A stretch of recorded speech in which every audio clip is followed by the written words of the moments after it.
It was just another boring day at school when the loudspeaker crackled to life. Attention all students and staff.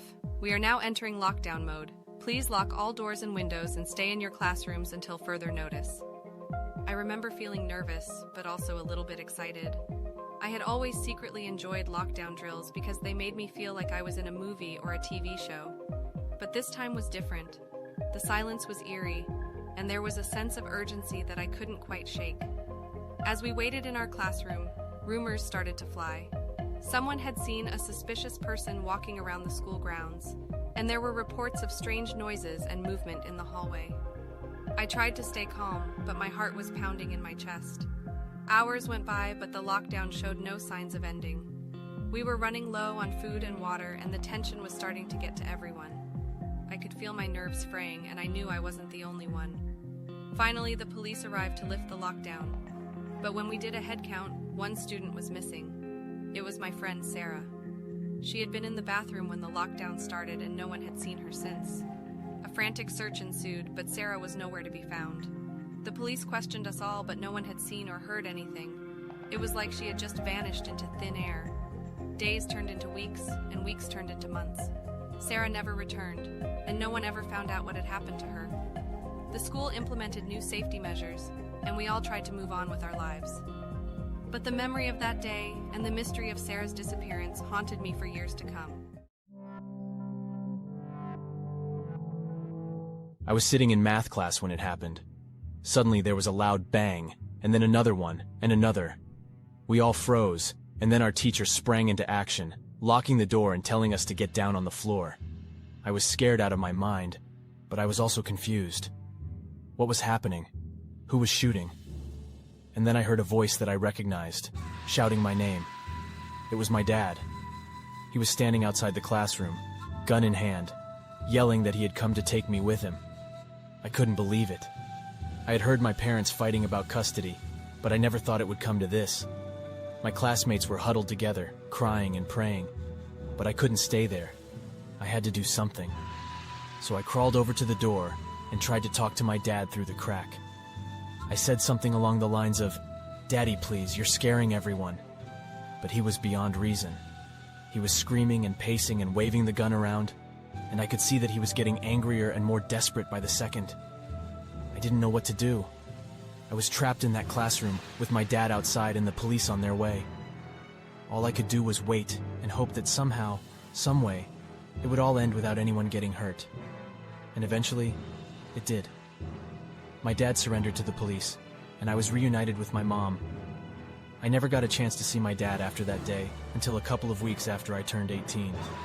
Seeing him for the first time in forever broke me, and I kept thinking about what it would be like if I could have gotten that door open and gone with my dad. Or if he won the custody battle and never decided to let out shots in my school's halls. It started as a typical day in my high school English class. We were reading To Kill a Mockingbird and discussing the symbolism of the mockingbird when the intercom turned out and announced something other than the lunch menu for that day. "Attention all students and staff," our principal said. "We are currently under a code red lockdown situation. Please remain calm and stay in your classrooms. We will provide updates as we have them." Now, to be fair, not many teachers nor students knew our school's emergency codes by heart. But we all knew that Code Red has never meant anything good yet. Our teacher got up and locked the door and turned off the lights and went back to his desk and continued the book. A bit over a minute later, the power went out, and our teacher no longer had access to the school's internet. We all looked at one another in fear as these measures had never been taken before for other lockdown drills. Our teacher got a text from the art teacher next door and he gasped loudly. He said quietly but still loudly that this is the real deal and told us to huddle in the corner and remain silent. Some began crying, some started calling their parents, and this guy went live on Instagram. We waited for about 30 minutes in silence until there was a knock at the door. "Police!" said a voice on the other side.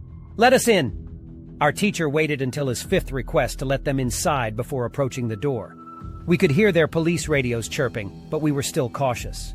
We were all relieved to hear that it could actually be the police, but something about the voice sounded off. It was too casual, too friendly. He also addressed our teacher and some of us as bro. I told my classmates that we weren't safe and we needed to get out of there. We all ran to the window and managed to open it, even though it was supposed to be sealed shut during a lockdown. We climbed out and landed on the grass outside, hearts pounding and adrenaline rushing.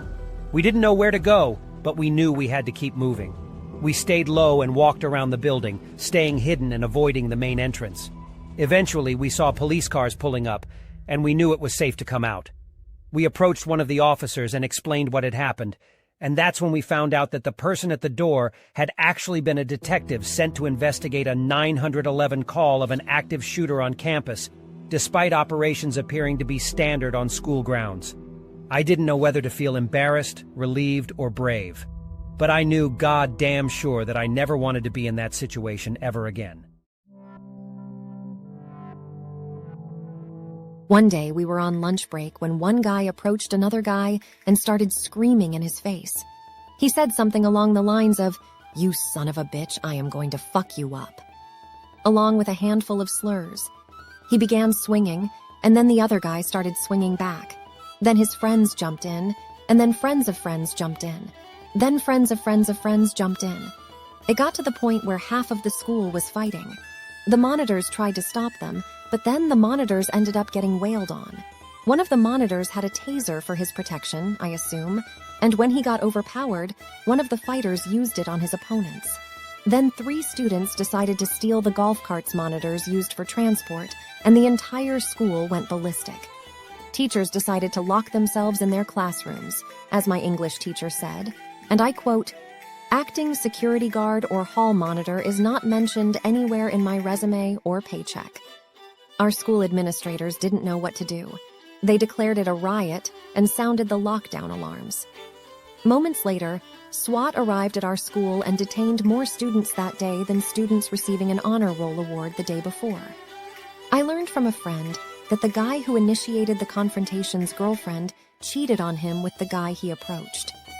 I know this isn't the scariest story, but for those 3 hours of chaos and havoc, I was seconds away from pissing myself. As a front desk administrator at a local high school, I never thought I would be in the middle of a school lockdown.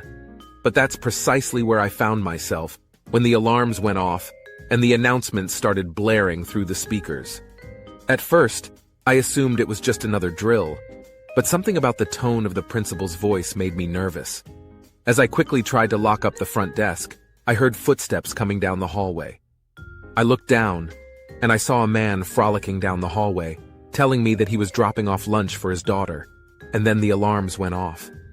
I tried to calm him and instructed him to hide with me in the administrative room, where we were told to hide during emergencies.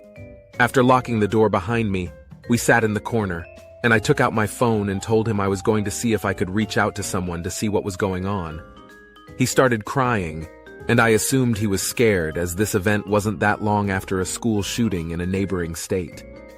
I reassured him that we would be just fine, and that I reached out to my friend who worked at the front desk with me and was coming back from her lunch break, and she'll tell me what was going on. He started talking about his daughter while sobbing, and I just assumed he was concerned for her safety. So I locked my phone and listened to him, and reassured him that she would be all right. Suddenly my phone beeped, and I saw a message from my coworker. She told me that someone had come into the school with the intent of causing harm after losing custody of his daughter in a nasty divorce. She then described his appearance, which included his appearance, clothing, and worst of all, his daughter's name. I then realized the shooter was, in fact, the man next to me. I knew I had to act fast. I slowly backed away, pretending to grab something from under the desk, telling him I was looking for the emergency response booklet, which didn't exist. As soon as I was out of sight, I bolted for the door and ran to the emergency exit down the hall, and ran out to the police officers with my hands in the air. I told the officers where he was, and they moved in, and apprehended him without incident. It was a terrifying experience, but I'm glad I was able to help bring the situation to a peaceful resolution. Now me and my coworker bring up this like every other week and sit and go, "Wow, I was really in the same room with a guy who wanted to shoot up a school."